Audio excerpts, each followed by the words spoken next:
حیاتن طیبہ کا نور اللہ ایسے انہیں نصیب کرتا ہے کہ وہ قبروں میں جا کر کے بھی فیض رساں ہوتے ہیں اور اللہ کی مخلوق ان کی بارگاہوں میں حاضری اپنے لیے اعزاز سمجھتی ہے۔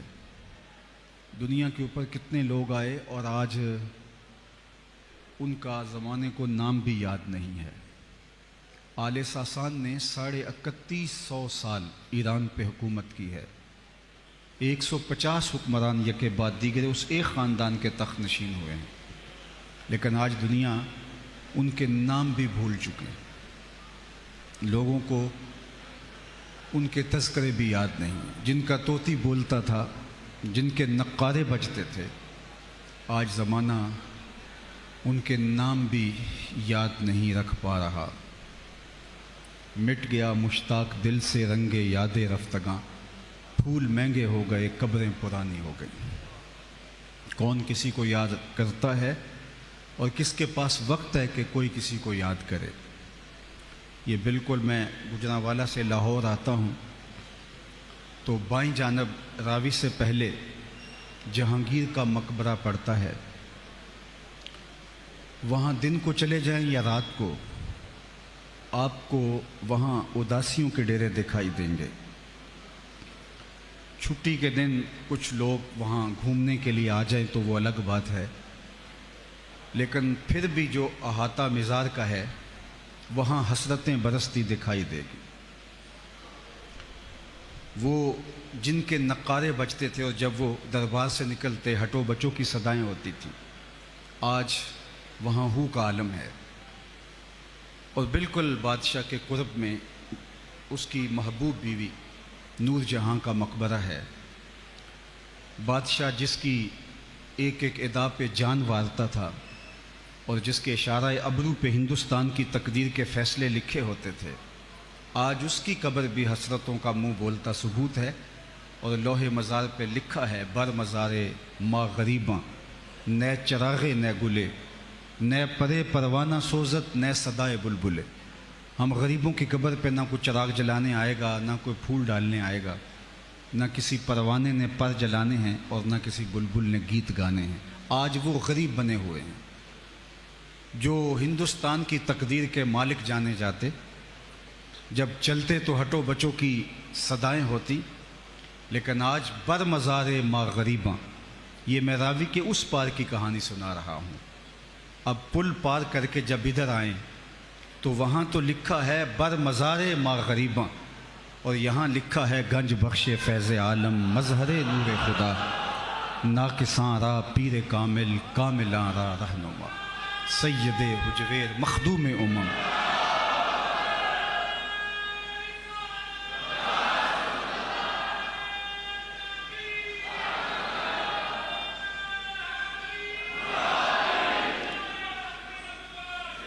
ایک لوح مزار وہ بھی ہے اور ایک لوح مزار یہ بھی ہے۔ وہ ایک شہنشاہ کا مقبرہ ہے اور یہ ایک گدڑی پوش فقیر کا مزار نور ہے۔ وہاں دن کو بھی اداسی ہے، یہاں رات کے پچھلے پہر بھی آ جاؤ تو ہجوم عاشقاں ملے گا۔ وہ منظر آپ کو یاد ہوگا جب مدارس پہ، مساجد پہ، امام بارگاہوں پہ، بازاروں میں، گلی محلوں اور کوچوں میں بم دھماکے ہو رہے تھے، اور جہاں بم دھماکہ ہوتا تو خوف اور ہراس پھیل جاتا۔ ماحول خوبصورت اور سیکورٹی کے انتظام کرنے کے باوجود بھی وہاں جانے کا حوصلہ نہ ہوتا۔ آپ کے یہاں لاہور میں مون مارکیٹ کے اندر جب حادثہ ہوا تو بعد میں اس کی سیکورٹی باقی مارکیٹوں کی نسبت زیادہ بہتر کر دی گئی، لیکن لوگ اس سمت رخ نہیں کر رہے تھے۔ وہ ماضی کا تصور اتنا بھیانک تھا جب ماؤں کے ساتھ آئے ہوئے بچوں کے بدن کی بوٹیاں دیواروں سے چپک گئیں، اور وہ دردناک سانحہ اور وہ منظر لوگوں کے لیے کتنا تکلیف دہ تھا۔ بارہا اعلان کیے جاتے رہے کہ یہ مارکیٹ باقی مارکیٹوں کی نسبت زیادہ محفوظ ہے، لیکن لوگ وہاں کئی مہینے رخ نہیں کر رہے تھے۔ یہ کہانی ایک مارکیٹ کی سنا رہا ہوں، اور جب یہاں بم دھماکہ ہوا اور ساری رات لاشیں اٹھائی جاتی رہیں، سحری کے وقت فرش خون سے دھویا گیا، اور جب فجر کی نماز ہوئی تو سارا لاہور امڈ آیا تھا۔ میری مشاطگی کی کیا ضرورت حسن معنی کو، کہ فطرت خود بخود کرتی ہے لالے کی حنا بندی۔ اللہ کا وعدہ ہے فَلَنُحْيِيَنَّهُ حَيَاتًا طَيِّبَةً، جو میرے ہو جائیں پھر میں ان کو مرنے نہیں دیتا، ان کو ستھری پاکیزہ زندگی عطا کر دیتا ہوں۔ ان کی دنیاوی زندگی بھی اللہ نے جس شان و شوکت کے ساتھ رکھی ہوتی ہے، لیکن جو انتقال کے بعد اللہ ان کو اعزاز و تکریم دیتا ہے، جو شانیں دیتا ہے، پھر وہ انہی کا مقسوم ہوتا ہے۔ یہ اللہ کے بندے، یہ پاکان امت، یہ پارسا لوگ اس مرتبہ رفیع تک کیسے فائز المرام ہوتے ہیں، تو آپ کی بھرپور توجہ چاہوں گا، اور عالی مرتبت علماء کرام، مشائخ اعظام، ان کی دعاؤں کا طالب رہوں گا۔ تو اللہ تعالیٰ نے اپنے پاکیزہ بندوں کا ذکر کیا، جن کے لیے شریعت میں اصطلاح ہے ولی اللہ کی۔ انہیں خوف و حزن نہیں ہے، یہ کسی ڈر اور کسی خطرے سے اپنی زندگی نہیں گزار رہے ہوتے، ایک مطمئن اور خوشگوار زندگی ان کا مقسوم ہوتا ہے۔ تو یہ پاکیزہ بندے اس مرتبہ رفیع تک کیسے پہنچتے ہیں؟ اللہ کے پاکیزہ بندوں کے لیے نہ تو کوئی مخصوص یونیفارم ہوتا ہے، اور شریعت سے ہٹ کے نہ کوئی الگ نصاب ہے ولی بننے کا۔ تو قرآن نے اہل اللہ کی پہچان ہمارے سامنے رکھی، اور اگر ہم اس کو ملحوظ رکھیں تو ایک تو ولی کی معرفت اور ولی کی پہچان میں ہم دھوکہ نہیں کھائیں گے، چونکہ جس چیز کی مارکیٹ میں ڈیمانڈ ہو اس کی نقل بھی آتی ہے، جس کی اصل کی ڈیمانڈ نہ ہو تو نقل بھی نہیں آتی، جب اصل کی ڈیمانڈ ہوتی ہے تو نقل بھی مارکیٹ میں دستیاب ہوتی ہے۔ تو آج کو کتنے لوگ آپ کو ادعائے ولایت کرتے ملیں گے، اس لیے کہ اولیاء کے لیے دل میں جو محبت کے جذبے رکھے گئے ہیں، اولیاء اللہ کے لیے جو احترام رکھا گیا ہے، تو ہر شخص اس احترام اور محبت کو وصول کرنا چاہتا ہے، اور وہ اس ٹائٹل کے ساتھ اپنے آپ کو پیش کرتا ہے۔ چونکہ ولایت کا دروازہ بند نہیں ہوا، نبوت کا دروازہ بند ہو گیا ہے۔ اگر کوئی شخص یہ کہے کہ میں نبی ہوں تو اس کے اس دعوے کو وہیں مسترد کر دیا جائے گا، اور وہ محبت وصول کرنے کی بجائے نفرت کا سزاوار ہوگا۔ اور اگر کوئی شخص کہے کہ میں صحابی ہوں تو یہ دروازہ بھی بند کر دیا گیا ہے، اس لیے کہ اب اس دھرتی پہ کوئی صحابی آنے والا نہیں ہے۔ لیکن اگر کوئی شخص یہ دعویٰ کرے کہ میں ولی ہوں تو اولیاء کا تو وجود قیامت تک موجود رہے گا۔ اس امت کی میں جملہ خصوصیات میں سے خصوصیت یہ ہے کہ اس امت میں قیامت تک اولیاء موجود رہیں گے، اور یہ ختم نبوت کی بھی دلیل ہے، اس لیے کہ پچھلی امتوں کے اندر جب اولیاء کا سلسلہ مفقود ہوتا ہے تو کوئی بات نہیں، نیا نبی آ جاتا ہے، لیکن حضور علیہ السلام کے بعد کوئی نبی آنے والا نہیں ہے، لہٰذا ہدایت کے لیے ایک تسلسل چاہیے تھا، اور اللہ نے اس کو پورا کیا ہے ولایت کے ذریعے سے۔ تو قیامت تک اس امت میں اولیاء آتے رہیں گے، تا آنکہ خاتم الاولیاء حضرت امام مہدی تشریف لائیں گے، اس کے بعد پھر کفر پھیلے گا تو سلسلہ ختم ہوگا، ورنہ اس امت کے اندر اولیاء آتے رہیں گے۔ اولیاء کے لیے الگ کوئی یونیفارم نہیں ہے، اولیاء کے لیے الگ کوئی نصاب نہیں ہے، اور پھر کوئی بھی دعویٰ کر سکتا ہے۔ تو جب تک ہم جو ہے وہ معرفت حاصل نہ کر لیں ان علامات کی، اور اولیاء اللہ کے لیے اللہ جل شانہ نے جو ہمیں پہچان بیان فرمائی ہے، تو پھر ہم ہر دوسرے تیسرے دن دھوکہ کھاتے رہیں گے۔ اور پھر ہوتا یہ ہے کہ جب کوئی شخص دھوکہ کھائے کسی 2 نمبر آدمی سے، تو پھر مسلسل دھوکوں کی وجہ سے وہ حقیقت کا بھی منکر ہو جاتا ہے، حقیقت کا بھی انکار کر دیتا ہے۔ بہت سارے لوگ جو اولیاء کے منکر ہیں، تو اس کے بنیادی اسباب جب انکار شروع ہوا تھا تو کچھ دھوکہ بازوں کی دھوکہ دہی کا نتیجہ تھا، بعد میں باقاعدہ وہ مسلک بن کے بھی کھڑے ہو گئے۔ اس لیے ہمیں اہل اللہ کی معرفت، اہل اللہ کی پہچان کرنے کی ضرورت ہے، اور یہ بات بھی ذہن نشین رہے کہ اہل اللہ کے لیے جو کرامت اللہ کی طرف سے ان کو دیا جانے والا اعزاز ہے، یہ عام آدمی کے بس کا روگ نہیں ہے کہ وہ اس کو پہچان سکے، اس لیے کہ استدراج کے اندر اور کرامت کے اندر جو فرق ہے اس کو عام آدمی جو ہے سمجھ ہی نہیں پاتا۔ کشف المعجوب کے اندر خود حضرت داتا گنج بخش علی حجویری علیہ رحمہ نے کرامات کے باب میں ہی لکھا ہے کہ حضرت ابراہیم الخواص آپ جنگل میں جا رہے تھے تو ایک شخص آپ کے سامنے آیا اور کہا کہ میں آپ کی صحبت میں کچھ وقت گزارنا چاہتا ہوں تاکہ آپ کے وجود کی برکتیں پاؤں۔ تو آپ نے مراقبہ کیا اور تنفر پیدا ہوا اس کی جانب سے آپ کے دل میں، تو اس کا اظہار کیا تو اس نے کہا جی میں راہب ہوں، نصرانی ہوں،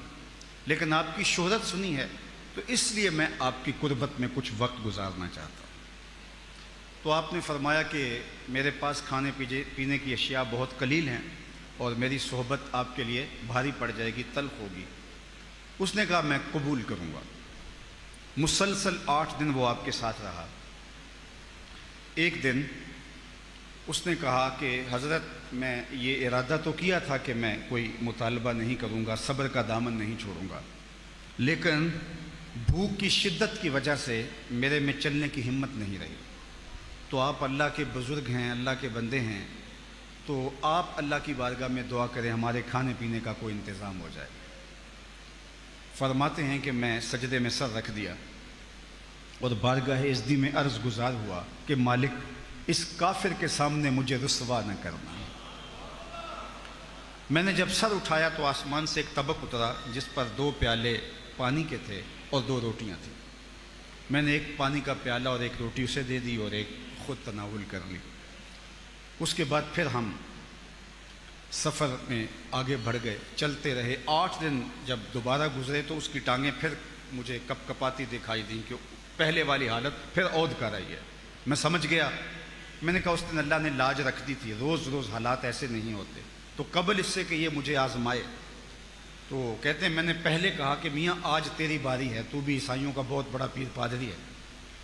تو کہتے ہیں کہ اس نے کوئی تعامل کرنے کی بجائے سجدے میں سر رکھ دیا، اور میرے دل میں تھا کہ اس کے سر رکھنے سے کیا ہوگا،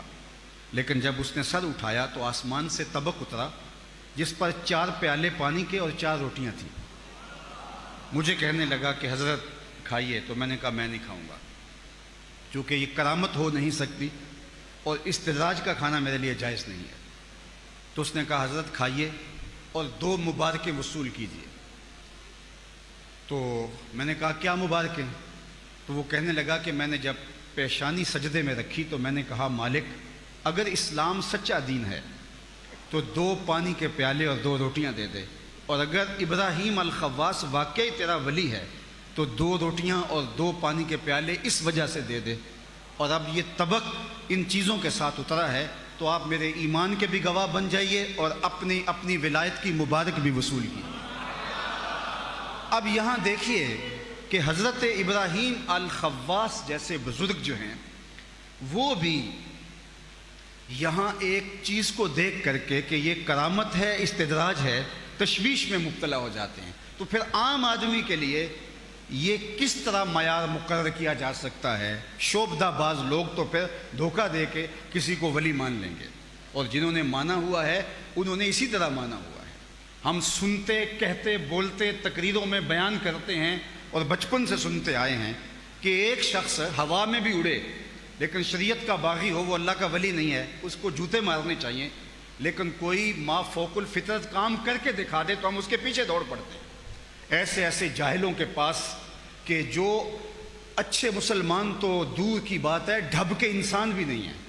سنجیدہ اور متین قسم کے جو ہے وہ انسان بھی دکھائی نہیں دیتے ان کی حرکات و سکانات سے، لیکن ان کے پیچھے بھی ہجوم ہوتا ہے۔ ایسے کتنے لوگوں کا تصور آپ کے ذہن میں آ گیا ہوگا۔ تو جب جاہلوں کا معاشرہ ہو تو جہالت میں یہ سب چلتا ہے۔ اس لیے جو معیار ولایت ہے وہ کرامت کو بھی نہیں بنایا گیا۔ کرامت اللہ اپنے ولیوں سے صادر فرما دیتا ہے اور یہ ولیوں کی عزت ہے، ان کی تکریم ہے، لیکن اگر ساری زندگی بھی کسی سے کرامت کا ظہور نہ ہو تو وہ بھی ولی ہو سکتا ہے۔ اور اولیاء اللہ کرامتیں طلب نہیں کرتے کہ وہ اللہ سے مانگے کہ یا اللہ مجھے کوئی کرامت دے دے تاکہ لوگ میرے پیچھے لگ جائیں، یہ ان کی آرزو نہیں ہوتی۔ ابو عمار حنبلی فرماتے ہیں کن طالباً للاستقامہ لا طالباً للکرامہ،